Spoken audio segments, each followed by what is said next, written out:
The hater's going to hate. Hate and more hate. But listen, Mahomes can't even walk right now, but his whole front line's got a brand new electric bike and new Hubelos. I don't care what you say. Hate all you want. Patrick Mahomes is taking care of folks. I don't want to hear, well, that's what he's supposed to do. Well, sure, it's cool if he does it. He doesn't have to. It's cool stuff for dudes. So there's a look at the watch. And I also saw a lot of folks put in, well, I like this Rolex better than that, so I would have got it. It's about the same money. And I thought to myself, now here's somebody who just doesn't know the product line. Because the thing about the Hubelos has been for a really, really long time, basically since we really started hearing about them, is the size. I mean, remember, these cats aren't built like us. Rolex is cute, and it's 39 millimeter, 42 millimeter, 40, 43 millimeter. But when you look at most Rolexes, they don't live in that 47, 48, 49 millimeter. They live way below that. Hubelo, Panerai, those put out some really big models. So Hubelo's a good fit for most of those linemen because they're, 6'5" or better, and they're 350 or better. So they can have big arms. That's a good idea. An early Christmas haul, if you will, which I thought was neat, right? Wouldn't you like if your boss did that for you? Right? I'm guessing your boss is struggling to pay holiday pay. My guess is you're not getting any. So hating on Mahomes for this, that ain't cool. I look at some of the other things. On last year, he did Rolexes, Lucchese boots, and some Louis Vuitton stuff, but he didn't say necessarily what. Nobody really talked about it. But that's cool. Now, you look at this season, it didn't quite go his way. Now, if it's me, I'd have been returning some gifts. But that's just me. That's how I think. Poor guy got all wounded up this year. That's terrible. I'm joking, of course. He's not the only one to do that. And it's really cool when they do that. They don't have to do that. But it creates a really good working environment, much like around Taylor Swift and her team. Early back in the day, I worked in the radio business, and her team, each year, she sent them really cool gifts. And this is way back. I met her when she was 15. She's 36 now. So it's been a minute. Way on back in the day, though, she was dropping off on Christmas Eve. She was dropping off televisions and all kind of really nice gifts for the people that worked for her at the record label and the other places. It was really cool how she took care of her team. Again, she didn't have to do that. It's cool that she did, and some people aren't grateful about it, which I thought was ridiculous. Now, a lot of people online were like, wonder what Tua Tagovailoa is getting his front line. Probably nothing. At this point, they're not blocking for him. They're more or less protecting him emotionally for the gifts, I think. But whatever works. I was looking at all those gifts, and I was thinking to myself, man, that's a lot of money because the bike's are $3,000, so you put $5-10 ahead. But it's good insurance if you're a quarterback and your front line is the only one protecting you. A lot of times they'll get those same type of gifts from the running backs as well. So they've worked hard. And then other people I saw online were flaming, hey, man, they make so much money already. Those linemen don't make as much as you think. They're not pulling in that skill position money. They're not pulling in $30, $40, $50 million a year. It's not Mahomes money. And it's not even defensive end money. Those cats a lot of times are hanging in that low 1 million if they're breaking $1 million at all. I talked to some of the wives of some of the players back in the day when I was around the Titans organization. And when you talk to the wives of the skilled players that are making the money, that's a different conversation than when you have a talk with a lineman's wife. They don't see life exactly the same. So it's interesting. Do we even have to talk about that? I got in trouble on that because I said on this show that James Madison shouldn't be in this game. It's ridiculous. Sorry, that's just life. Those guys are missized. Now, I know you're going to hate. You take it for what it's worth. There's a size difference between these two. There has to be some reason for James Madison and Arkansas State to play each year. But it's not a college football national championship. They don't weigh enough. They just can't compete. The skilled players aren't getting paid enough. They're just not. That is ridiculous to allow them to play in that game. That game was over in the first quarter. There was no reason for me to have to sit through that. Well, I didn't. But still, television should have turned off and said, well, we showed this by mistake. James Madison should not have been there. That being said, we're going to have to go back to creating tiers or something. And I read some stuff today where they were talking about even if you are your division winner, you still have to be ranked a certain way. That might change some things.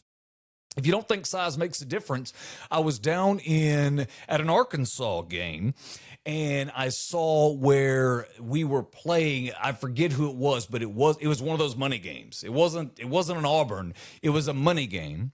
And I happened to have, because I worked around another organization that afforded me to have tickets right on the field. I mean, I'm almost high-fiving them when they go in the huddle. That's where my seat was. It was sick. Pat Summerall was there for that game. It was nuts how cool that was. But I noticed when the two teams came out, and because of where I was sitting, there was a massive size difference between those players. The players for Arkansas on the line were probably 50 pounds heavier per man. They were at least 3-4 inches taller, because this school wasn't going to get that same type of athlete. It's not available to them. And back then you couldn't pay them outright unless, you were Cam Newton and you went to Auburn. But everybody else had to do that under the table, like the old-fashioned days. Today, I'm not sure those schools have any prayer, just like they didn't have back then. The only hope they got's in the skill positions. Obviously, some of those receivers, because there's so many really good receivers, you might can play in one of those schools and get more starting time. I get that. I can see that for some of your running backs. That's cool. Your quarterbacks are going to transfer out of those schools pretty fast if they're that good. So I don't know why we're still having this conversation about James Madison and all these tiny schools. Bro, get that stuff out of here and let's get back to real football. And maybe it's a weight game. Maybe you weigh the front line. If they're not within 50 pounds total, they can't play in this bowl. I don't know how you do it. It's not fair to James Madison. It's not fair to Arkansas State either. But you got to figure out a way to level that playing field. And I don't know exactly how you do that. I remember when I was in football, my last few years of football, I grew up in a town that was known for winning football state championships. It was a big deal. The coach he had a book called The Coach, I believe was the title. He had 500 wins or some nutty number like that. And he's like the winningest high school football coach at the time. Our school was a big deal. So people would move from all over the state of South Carolina to get their sons in that school so that their sons could play and potentially get looked at differently by colleges, because this school has a history of turning out really good players like A.J. Green, and some of those guys came from where I came from. So we had a history, and big kids, college-bound kids, D1 athletes, and what will eventually become pro athletes are at that size where they've just turned the corner. So when I was my last year of playing, I was probably in 8th grade. I weighed every bit of 65 pounds. If everything went good, if it was raining, it might get me to 67 pounds. I was 4'9", almost 5 foot. I'm in 8th grade. I go out on the field. I'm fine the year prior. I mean, I'm getting beat up a little bit, but I'm fast and I can catch. I can stay out of your way so you can't hit me. Well, I'm not that fast. Not the next year. Those kids were over 6 feet tall. They were a foot taller than me. They were wearing size 14 and 16 shoes. I was still wearing like a 7. No, something was broken. I could not continue to play that. And the coach was like, I want to put you on the defense. And I'm like, for what? The offensive line guys are going to kill me. I certainly can't get past them. I can't run over them unless I go under their legs or between them because I'm not big enough. Those guys like to kill me. That was my last year at football. I didn't hit no growth spurts till like a year later, and by then it was too late. You can't play anymore because we didn't have positions for 4'9" kids in a sea of 6'3" kids. I get that. I understand it. Hence the college football mess that we have right here. Size matters in football. Figure it out. Speaking of great things that happened in football, first off, let's talk about the Chicago Bears. How about it? Overtime, huge game, big win, come from behind. Now, imagine celebrating that game and thinking, damn, I got to go back to Chicago because I live there. I know. Poor people. And It's so bad for the Chicago Bears. They're like, we had a big win. Now we're leaving. Oh, yeah. Did you not see this? Chicago Bears leaving Chicago? That's like the Sausage King of Chicago leaving Chicago. That doesn't work. That does not work. Ferris Bueller's Day Off reference. I should get something for that. Write that down, something. Whatever it takes. That was a big deal. You don't pull that out every day. Sausage King. I do not understand why a football team is still in Chicago. They've been begging Chicago to keep them. They told them they needed $855 million to upgrade Soldier Field. The last upgrade to Soldier Field, I swear my memory, I was thinking to myself, I was like, we just updated that. Why do they need $855 million more dollars? We had all the stacks that we put on top of it. Y'all got to back it down with that we need more money thing. That's not okay at all. So then I looked at some article stuff from it and I said, we hadn't updated that place since 2003. It's been 23 years-ish since we updated that facility. It was too small then. It's the smallest stadium in the NFL. What are we doing? We got to do something. So they're like, you know what? If you're not going to help us, we're going to move to Indiana. Has any reasonable person sane ever said that in their life? Not once. But now we're talking about moving the Chicago Bears. The Bears. We're going to move the Chicago Bears to Indiana? What? We must have lost our dang minds. The Bears president, Kevin Warren, told season tickets holders in a letter that he sent them that was obtained by Sports Illustrated that said, blah, blah, blah, blah, blah. Ultimately, we love you. You're a world-class fan base, and the Chicago Bears fans deserve a world-class facility. Can't argue that. They're spending a lot of money to be season ticket holders. It's not cheap to be a season ticket holder, even if your team does suck like the Bears. Still, their argument is heard. Now, cities they're not having that anymore. There's even talk right now about Kansas City. The Chiefs may be leaving Kansas City. They're going to move over to the Missouri side. Interesting. And take the Royals with them? Weird. More information is coming out on that. But the fact is, cities are not playing this, I'm going to build you a new stadium game. They won't do it basically anywhere. We're not giving you money. We're not giving you tax breaks. Figure it out on your own. I think that's because the people sitting on the councils that make those decisions realize that Patrick Mahomes makes $50 million a year. You can't blame them for thinking like that, but the fact is those stadiums have to bring in a whole lot of money, right? I lived in St. Louis when Kroenke moved them out to L.A., the Rams. We lost a lot of money in that deal. There was a lot. And here's the other thing. If a stadium's left behind, don't listen to that city bull butter about, oh, it'll be fine. We'll just we'll recondition it and we'll have another use for it in no time at all. No, you won't. Stop saying stupid stuff. You can't put enough boat shows and RV shows inside one of those venues to keep the toilets flushing. And as soon as they don't flush for a minute, all of a sudden your plumbing problems cost more than a complete redo of the building. Maybe not that much, but it's close.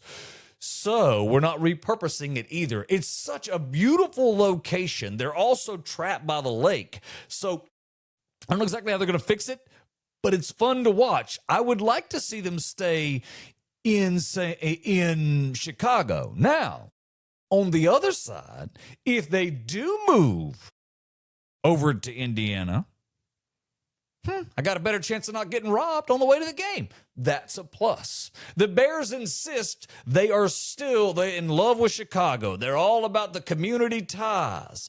It's going to stay. Community ties are going to stay. The fans are going to stay. But the stadium, it might not. Chicago's so bad, the Bears are considering running to Indiana like it's going to witness protection. Chicago is so bad, if corruption were an Olympic sport, Chicago would host it and lose the money. The Bears leaving Chicago feels less like betrayal and more like survival. When your football team says we might try Indiana, that's a Yelp review. Y'all need to fix some stuff. Chicago leadership has two settings: raise taxes, act surprised. At this point, Chicago isn't a city. It's a bad decision with a deep dish. Chicago's crime rate is so high, even the criminals want better infrastructure. When Indiana looks like an upgrade, you've hit civic rock bottom. You know Chicago, they love tradition, especially the tradition of screwing things up. They're good at it. We will find out how it goes. I'm hopeful that we can keep the Bears in Chicago where they belong. Right? That only makes sense. You can steal packages, catalytic converters, even lawn furniture. You can take the package right off my front door, but when you start taking Santa Claus, now you crossed the line. Did you see what happened in Phoenix, Arizona? Lord have mercy. I've been here a couple of years. I've been here long enough to know that there is an inflatable Santa that is 40 foot tall over at a tree sale lot. And this thing has been here since 1982. Goes up every year. Family's been taking pictures there. We have decades of history with this thing. Families have lived getting those pictures every year at that inflatable Santa Claus. Really cool. It was all lit up. They had money in this thing. I bought one or two of those 20-foot inflatables, and I remember we had $3,000 to $5,000 in those 20 years ago. This thing is 40 foot, and it is lit in from the inside. This thing is going to be, which is not a terrible expensive add-on, but by the time you put all that together, they had some money in this when they originally bought it, but it's been rolling since 1982, and they've been patching it and everything. So everything was good. Into this Christmas season we go. Somebody Mission Impossible and took it. I mean, like they dropped down, boom, boom, boom, boom, like Ethan was looking at him. Got the Christmas. Didn't quite go like that. That's not how that went at all. In fact, the way it went, they just cut the fencing and they got in there. They deflated Santa and they drug him all the way back to their vehicle, which created a mess. There's a lot of rips in Santa now, not cool. But the question is, how do we get Santa back? Somebody has lying to me, and I want to get to the answer. So a 40-foot glowing Santa goes missing. And what we have is a lady from Whitman, Arizona. Whitman, Arizona, yeah. She called to say, hey, just wanted to let you know that somehow I've recently come into possession of a 40-foot Santa. Have you lost one? What you talking about, lady? Somebody needs to have a conversation with her. She's got a hillbilly friend somewhere that did some stuff they don't want to talk about. Because when you steal something like a 40-foot Santa, you will quickly realize about 2 hours later when you sober up, what are you going to do with it? You can't inflate it. The whole town's missing it, and you're the jackwagon that took it. What are you going to do with it? See, this happened to me one time, too. That's how I know I'm familiar with making said mistake. I was at a bar that I used to hang out in all the time. We drank a lot of beer at State Lanes in Saginaw, Michigan. I'm just going to tell you, back in the day, they had a bar, and we were at it all the time.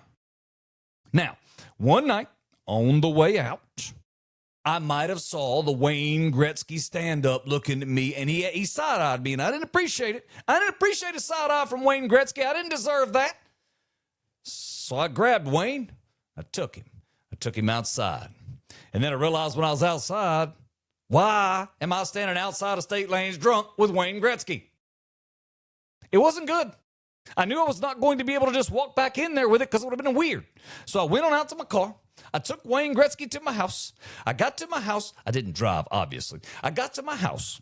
Next thing I know, about a week later, I went downstairs. Didn't go downstairs much. It's the basement. Went downstairs. There was Wayne Gretzky.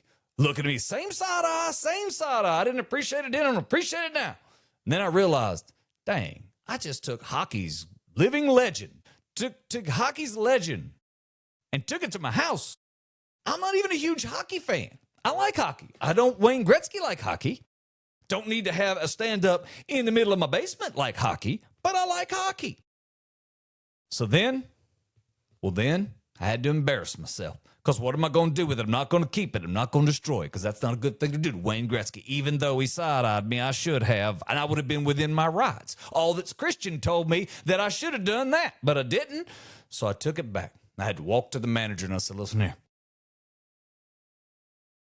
This showed up at my house. I feel like it belongs here at State Lane. Same stuff the Whitman, Arizona lady did. Same thing. She might have been the one that took it. Someone needs to throw her in prison. You can't take Santa Claus. What's wrong with you, lady? That's the ultimate Grinch move, and it's not acceptable. The great news is, thanks to her and her kindness, we have Santa back, which is a good thing. Holidays run deep here in Phoenix. And take-home messages. Some things are meant to be admired from a distance. A 40-foot Santa Claus, Wayne Gretzky, and my first wife. And on that note, that's going to do it for today. We're on Spotify. We're also on Amazon Podcasts. We're on iHeartRadio. You can find us on Apple Podcast as well.